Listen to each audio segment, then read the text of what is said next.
यदि आपका सपना भी है सरकारी नौकरी पाना तो डाउनलोड कीजिए नैया पार एप्लीकेशन। यहाँ सभी कॉम्पिटेटिव एग्जाम के लिए लाइव और रिकॉर्डेड लेक्चर अवेलेबल हैं। लिंक नीचे डिस्क्रिप्शन में दिया गया। भारत में यदि ज्ञानचंदों की जनगणना की जाए ना, मैं दावे के साथ कह सकता हूँ कि गरीबों से ज्यादा भारत में ज्ञानचंद निकलेंगे। ऐसे ऐसे ज्ञानचंद जिनकी खुद की जिंदगी की लुल्ली बजी हुई है लेकिन दूसरों को ज्ञान दे रहे हैं। एक तो तुम्हारे सामने ही है और केवल उन्हीं ज्ञानचंदों की दुकानें चल रही हैं। धर्म के धंधे का स्कोप समझ चुके हैं। आजकल भारत में ऐसे ऐसे लोग बाबा बन रहे हैं जिनकी खुद की जिंदगी के तमूरे बजे हुए हैं, और ऐसे लोगों का तुम प्रवचन सुनोगे तो तुम्हारी जिंदगी का ढोल ही बजेगा। आजकल के बाबा बाबा कम है, ट्रेनर ज्यादा हैं। इन लोगों ने भारतीय हिंदू श्रद्धालुओं के जीवन को प्रयोगशाला बना के रखा हुआ है। बैठ जाते हैं, समस्याएं सुनते हैं और उन समस्याओं का ऐसा ऐसा जवाब देते हैं जिनका उस वास्तविक जीवन से कोई लेना देना ही नहीं है, और हम कर्म ना करके कांड के भरोसे बैठे हुए होते हैं। तो जीवन में बांसुरी नहीं बसेड़े की आवाज तो आएगी। और इस अमृत काल में बेरोजगारी के चलते बसेड़ा तो सबके जीवन में बज ही रहा है, क्योंकि हम लोग कर्म से ज्यादा भाग्य पे भरोसा करने लगे हैं। तभी तो एस्ट्रोटॉक जैसे ऐप इस देश में कितने प्रचलित होते जा रहे हैं, क्योंकि सबको भाग्य पे भरोसा है, कर्म पे नहीं। भाग्य के भरोसे सब हाथ के ऊपर हाथ रखकर बैठे हैं। याद रखना, यदि आप हाथ के ऊपर हाथ रखकर बैठे हो तो निश्चित रूप से गरीबी को तुम बुला रहे हो और गरीबी तुम्हारे घर आएगी। इस आधुनिक जमाने में माना कि आप मेहनत नहीं करना चाहते हैं, भले ही हाथ के ऊपर हाथ रखकर बैठे रहें, सिर्फ दो चीजों का इस्तेमाल करें, अपनी उंगली का और अपने दिमाग का। उंगली का इस्तेमाल मोबाइल में करो और दिमाग से चीजों को सोचो, तो तुम्हारी गरीबी घर बैठे बैठे दूर हो सकती है। इस प्रकार के प्रवचनों को सुनकर गरीबी दूर नहीं होगी। इसके लिए आपको भविष्य के मार्केट में प्रवेश करना होगा। इकोनॉमिक्स का टीचर हूं, मैं जानता हूं कि शेयर मार्केट भविष्य का मार्केट है और इस मार्केट में भारत की पूरी बेरोजगारी को सोखने की क्षमता है। पर इसके लिए छात्रों को, युवाओं को, बेरोजगारों को इस स्किल को सीखना होगा। फालतू समय बर्बाद करने से अच्छा है शेयर मार्केट को सीखें। यह कोई जुआ नहीं है, यह कोई गैम्बलिंग नहीं है, यह केवल स्किल का खेल है। कई सारे एप्लीकेशन आपको सिखा रहे हैं कि कैसे शेयर मार्केट किया जाए। अरे इस देश में जब फर्जी नेता देश बेच रहे हैं, फर्जी बाबा धर्म बेच रहे हैं, तो तुम शेयर मार्केट में जाकर शेयर क्यों नहीं बेच खरीद सकते। स्टॉक मार्केट में इन्वेस्टेड रहना और उसको प्रिडिक्ट करना अब बहुत सरल हो चुका है, क्योंकि स्टॉक मार्केट से अच्छे पैसे बन सकते हैं और स्टॉक मार्केट आपके फ्यूचर फाइनेंशियल को भी सिक्योर करता है। इसीलिए अब काफी लोग फ्यूचर और ऑप्शन में भी ट्रेडिंग करना चाहते हैं, क्योंकि इसमें चाहे मार्केट ऊपर जाए चाहे नीचे जाए, दोनों ही स्थितियों में सिर्फ लाभ ही होगा, और वो भी बहुत कम टाइम में। पर मार्केट की इतनी ज्यादा टेक्निकलिटीज हैं कि लोगों को पता नहीं है कि इसकी शुरुआत कैसे करें, और इसीलिए मैं आपको इंट्रोड्यूस करवाना चाहता हूं बहुत ही आसान और शानदार ऐप से, जिसका नाम है मार्केट वोल्फ। यह एक सेबी रजिस्टर्ड ऐप है और इस ऑनलाइन ट्रेडिंग प्लेटफॉर्म पर कोई भी मेंटेनेंस चार्ज नहीं है, या मैं कहूं ऐसा नहीं कि साल भर का कोई भारी भरकम चार्ज हो। बस सिर्फ एक बार 99 रुपए का आपको लाइफ टाइम रिचार्ज कराना है और बस। चलिए अब मैं आपको दिखाता हूं कि इसे आखिरकार यूज कैसे करते हैं। मैंने यहाँ खोला मार्केट वोल्फ का ऐप और पिन डाल के लॉगिन कर लिया। अब मेरे सिलेक्ट किया इजी वे टू ट्रेड वाला ऑप्शन। अब मैं सिलेक्ट कर रहा हूं कि मुझे किस में ट्रेड करना है। चलिए मैं बैंक निफ्टी चूज कर लेता हूं। यहाँ दिख रहे ट्रेंड्स देख के मुझे लग रहा है कि ये नीचे जाएगा। अब एक अमाउंट डिफाइन करके मैं सिलेक्ट कर लेता हूं डाउन ऑप्शन, और लास्ट स्टेप में मुझे चूज करना है फास्ट या फास्टर। प्रॉफिट ज्यादा रखने के लिए लेट्स चूज फास्टर प्रॉफिट, और बस हो गया। अब मैं यहाँ अपना ट्रेड मॉनिटर कर सकता हूँ। देखिए इस ऐप की एक खास बात और है, इधर आप 999 रुपए में ट्रेडिंग भी शुरू कर सकते हैं, जहां दूसरे ऐप पर आपको कम से कम 3 गुना ज्यादा पैसे चाहिए होते हैं इन्वेस्ट करने के लिए। और इनकी एक इनबिल्ट फीचर भी है स्टॉप लॉस, जो आपके नुकसान को बचाता है। यदि आपका ट्रेड एक लॉस के लेवल को पार कर जाता है तो यह खुद ही स्टॉप लगा देता है, ताकि आपका ज्यादा नुकसान ना हो सके। और कमाल की बात है, इनका जो ब्रोकरेज है ना, वो पूरी इंडस्ट्री में सबसे कम है। मतलब ये चाहते हैं कि आपका ज्यादा से ज्यादा फायदा हो। अब यहाँ बैठ के आप लाइव मॉनिटर कर सकते हैं अपने ट्रेड को, और इतनी आसानी से यहाँ 1541 रुपए का प्रॉफिट बुक हो चुका है, जो है 48%, इन वो भी इतनी जल्दी समय में, और ये बिल्कुल लीगल है। मार्केट वुल्फ आपको पूरी तरह से लीगल ट्रेडिंग में हेल्प करता है। इनकी एक डेडिकेटेड टीम है जो आपको हर बार रिकमेंड करती है कि आप ये वाला स्टॉक ले सकते हैं, बेच सकते हैं। और अगर आपको आइडिया नहीं है कि ट्रेड कैसे करना है तो निश्चित तौर पर यह ऐप आपकी बहुत हेल्प करेगा। देखिए इनके सिर्फ रिकमेंडेशन के द्वारा ही ट्रेडर्स ने नवंबर के महीने में अच्छे प्रॉफिट बुक किए, जैसा आप इस ग्राफ में देख सकते हैं। हर हफ्ते के साथ प्रॉफिट रिटर्न हायर थे, और हाँ यह एक वेरीफाइड डेटा है। क्योंकि यह ऐप यूज करना इतना इजी और सेफ है, तो जाइए तुरंत और इसको चेकआउट कीजिए। लिंक मैंने नीचे डिस्क्रिप्शन में दिया है, कमेंट भी पिन किया है, लिंक पर जाकर क्लिक कीजिए, एप्लीकेशन डाउनलोड कीजिए। लेकिन ध्यान रखना, शेयर मार्केट रिस्क का मार्केट है। केवल वही लोग सफल होते हैं जिनके अंदर स्किल होता है। तो इसमें जाने से पहले शेयर मार्केट का स्किल जरूर सीखें। उसके लिए आपको मार्केट वोल्फ जैसे एप्लीकेशन बहुत हेल्प करेंगे। याद रखना, अगर स्किल नहीं है तो आप किसी के भी झांसे में आ जाएंगे, क्योंकि इस दुनिया में ज्ञानचंदों की कमी नहीं है। अब आप में से कई लोग बोलेंगे कि सर आप इनको टारगेट क्यों कर रहे हो, ये तो धर्म के लिए बहुत अच्छा काम कर रहे हैं। मैं ये नहीं कह रहा हूँ कि धर्म के लिए अच्छा काम नहीं कर रहे हैं। एक सनातनी होने के नाते मैं चाहता हूँ कि धर्म का प्रचार प्रसार हो। मैं चाहता हूँ कि धर्म का डंका पूरी दुनिया में बजे। पर मैं ये नहीं चाहता कि किसी एक व्यक्ति की वजह से हमारे धर्म का मजाक बने। निश्चित तौर पर इनके बहुत अच्छे काम भी हैं। गौशाला चलाते हैं, वृद्धाश्रम चला रहे हैं, हर रोज 30-40 हज़ार लोगों को खाने की व्यवस्था कर रहे हैं। तो उसके लिए इनको कहीं ना कहीं पैसे की व्यवस्था करनी होती है, संसाधनों की व्यवस्था करनी होती है। और अगर उसके लिए धर्म का सहारा लिया जाए तो वो गलत नहीं है। इस मामले में इनकी कोई गलती नहीं निकाल रहा हूँ। इनसे बस नाराजगी इतनी है कि इनकी हरकतों की वजह से हमारे सनातन धर्म को मजाक बना दिया गया है। रील्स में अगर कोई बाबा छाया हुआ है जिसकी वजह से सनातन धर्म का मजाक उड़ रहा है, वो ये व्यक्ति है। मेरा ये कहना है कि जिस बात पर तुमको ज्ञान हो, जिस विषय की तुम्हें जानकारी हो, सिर्फ उसी विषय पर जाकर बात कीजिए। आप मंच पर बैठकर जिस प्रकार की हरकतें करते हैं, इस प्रकार से लगता है कि आपके अंदर ज्ञान कम है, छिछलापन ज्यादा है। अदगल गगरी छलकत जाए।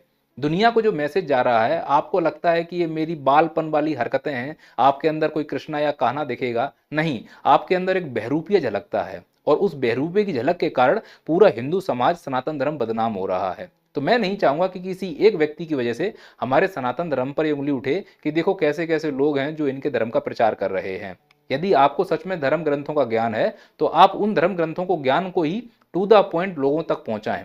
आप सामाजिक समस्याओं को सुनते हैं और उन सामाजिक समस्याओं के जो जवाब देते हैं वो बड़े ही हास्यपद होते हैं। ऐसा लगता है कि आपको समाज का कोई ज्ञान ही नहीं है, और फिर जो चीजें बोलते हैं उस पर खरे भी नहीं उतर पा रहे होते हैं। जैसे एक बार इन्होंने ये कहा था कि मैं बिग बॉस में नहीं जाऊंगा। आप खुद सुनिए। क्यों कि जो शेर होता है ना, वो कभी कुत्तों की दौड़ में सम्मिलित नहीं होता। शेर कुत्तों से रेस क्यों लगाएगा? वहां तो लड़ने झगड़ने वाले, भौंकने वाले कुत्ते हैं। और फिर यही व्यक्ति बिग बॉस में जाकर पहुंचता है और सफाई क्या देते हैं कि हम गीता का प्रचार करने गए। अच्छी जगह सब जाते हैं, हम बुरी जगह गए। इन्हें ये नहीं मालूम कि गीता में एक व्यक्तित्व जिसका नाम है भीष्म पितामह, आजीवन प्रतिज्ञा ली कि शादी नहीं करेंगे और आजीवन अपनी बात पर अडिग रहे।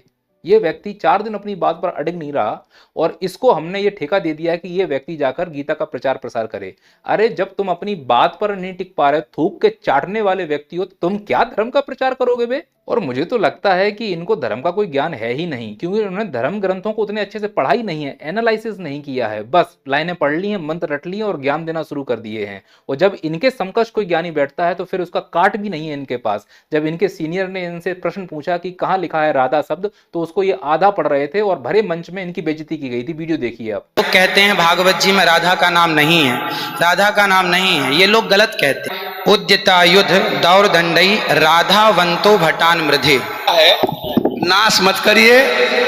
आधावंत है, आधावंत में दौड़ते हुए।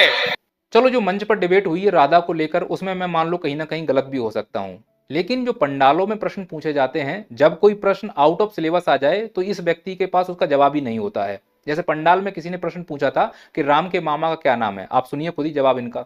श्री रामचंद्र जी के मामा जी का क्या नाम है? मामा जी से कोई काम था आपका? यह जानने की मुझे लालसा थी। बेटा, कौशल्या माँ की जो भाई थे उनके पिता का नाम तो आया है, कौशल नाम के राजा थे। उनके भाई का नाम कहीं शास्त्रों में आया नहीं है। कितना गोल मोल घुमा रहे हैं, क्योंकि नॉलेज नहीं है, उसका उत्तर ही नहीं है और हिम्मत भी नहीं है कहने की कि हमें नहीं मालूम, क्योंकि हम पढ़े लिखे है ही नहीं है। हम तो पता नहीं क्या करते थे, वो कहाँ आ गए। हमें तो बस बकवास करनी है, स्टेज पर आकर कुछ भी अनाप शनाप बोलते रहेंगे, लोग का मनोरंजन होता रहेगा। बाबा कम, मनोरंजन के साधन ज्यादा देख रहे हो। ऐसे ही पंडाल में एक बच्चे ने पूछा था कि जो हमारा जन्म है वो बंदर से हुआ है, इसके पीछे के इनके जवाब और उनकी बहस को सुनिए। कितना नादान लग रहा है ये व्यक्ति, वो अपने आप को संत कह रहा है। तो धीमे धीमे उनका स्ट्रक्चर चेंज होने लगा। वो लोग, उन लोग की जो पूंछ थी वो भी कम होने लगी और वो इंसान के रूप में धीमे धीमे आने लगे और होमोडाइंस प्रजाति से हम लोग इंसान बन गए, ऐसा साइंस मानता है। साइंस भी मान ही तो रहा है ना। साइंस भी कहता है कि होमोडाइंस जो है वह धीरे धीरे बंदर से मनुष्य हो गया। कोई प्रूफ है?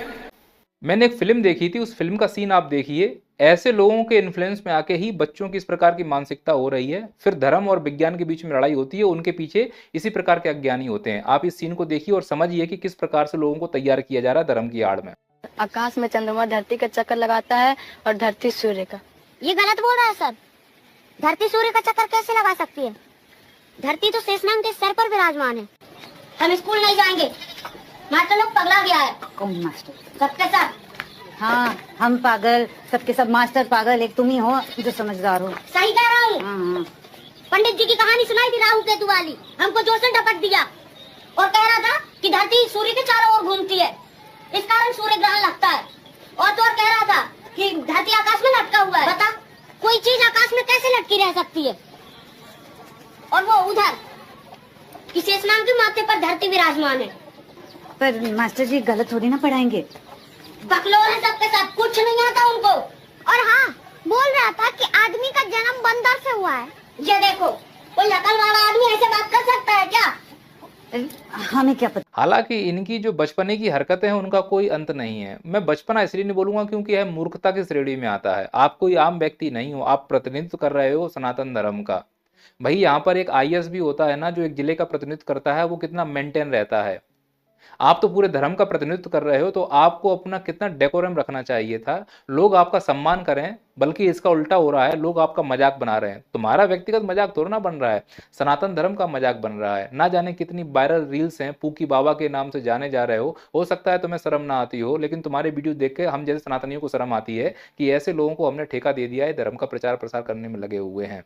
देखो, हिंदू धर्म को निभाने वालों की संख्या बहुत कम है और हिंदू धर्म को मानने वालों की संख्या बहुत ज़्यादा है। तो इस वीडियो के माध्यम से मैं केवल हिंदू धर्म को निभाने वाले सच्चे सनातनियों को ये मैसेज देना चाहता हूँ कि अब बहुत हुआ, हमें हमारे धर्म को मजाक बनने से रोकना होगा। हमें इस प्रकार के फर्जी बाबाओं को बायकॉट करना होगा।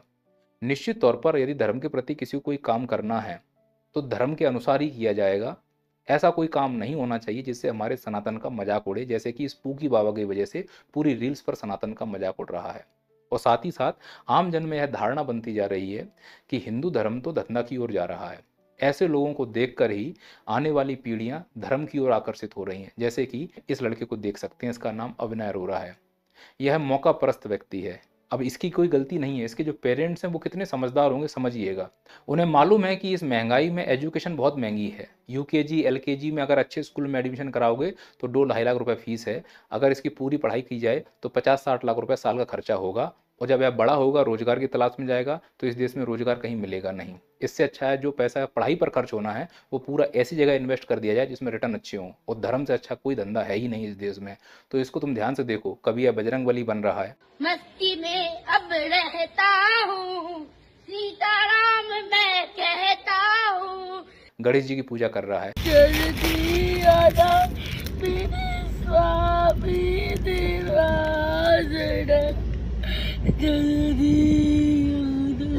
कभी कुछ बन रहा है, कभी कुछ बन रहा है। तो उसे मालूम है कहीं ना कहीं तो फेमस होंगे ही। और इस देश में जो जितना बदनाम है वो उतना फेमस है। दुर्भाग्य इस देश का, गाली देने वाला जैसे कैरी मिनाटी वो इस देश का हीरो है। समय रैना जैसे लोग जो अश्लील बातों के शो चला रहे होते हैं वो अनअकैडमी में आकर अपना प्रमोशन कर रहे हैं। अनअकैडमी में आकर प्रमोट कर रहे हैं लोगों को पढ़ो। और अनअकैडमी बैच पे लिखा है प्रतिष्ठा बैच। अरे काहे की प्रतिष्ठा? पूरी प्रतिष्ठा तो गाली गलौज में इसने धूमिल कर दी और तुम लोगों को बता रहे हो कि हम प्रतिष्ठा बैच लॉन्च कर रहे हैं। मती में पत्थर पड़ चुके हैं क्या? हम सब अतार्किक हो चुके हैं, हम सब अंधभक्त हो चुके हैं। हमारा कहाँ कैसा सिस्टम खराब हो रहा है हमें पता ही नहीं चल रहा है। अगर आप चाहते हो जो मेरा सच्चा सनातनी हिंदू धर्म है वो बचाना चाहते हो तो इस प्रकार से हिंदू धर्म का मजाक बनाना बंद कर देना चाहिए। और जो बाबा जिसको लगता है कि हमें धर्म का प्रचार करना है, अगर इस देश में चपरासी के लिए एग्जाम हो सकता है तो सनातन हिंदू का प्रतिनिधित्व करने वाले का एग्जाम क्यों नहीं हो सकता? कंपलसरी कर दिए जाएं चारों वेद, पुराण, गीता, रामायण कंठस्थ, एग्जाम हो समय पर और फिर उस हिसाब से उनको चयन किया जाए। कोई भी मुंह उठा के बाबा ना बन पाए। अगर बाबा बनेंगे तो धर्म का इसी प्रकार से मजाक बनता रहेगा। मुझसे अगर कोई गलती हो तो क्षमा करें। आपकी कोई सलाह हो तो बताएं। Go and check out market wolf. Market wolf app 2 million से ज़्यादा डाउनलोड हो चुके हैं पहले ही। तो आप भी अपनी ट्रेडिंग जरिए इस ऐप के द्वारा शुरू कीजिए। लिंक मैंने नीचे डिस्क्रिप्शन में दे दिया है। लिंक पर क्लिक कीजिए और डाउनलोड कीजिए मार्केट वुल्फ एप्लीकेशन ट्रेडिंग के लिए। जय हिंद, जय भारत, जय श्री राम। यदि आपका सपना भी है सरकारी नौकरी पाना तो डाउनलोड कीजिए नैया पार एप्लीकेशन। यहाँ सभी कॉम्पिटिटिव एग्जाम के लिए लाइव और रिकॉर्डेड लेक्चर अवेलेबल हैं। लिंक नीचे डिस्क्रिप्शन में दिया गया।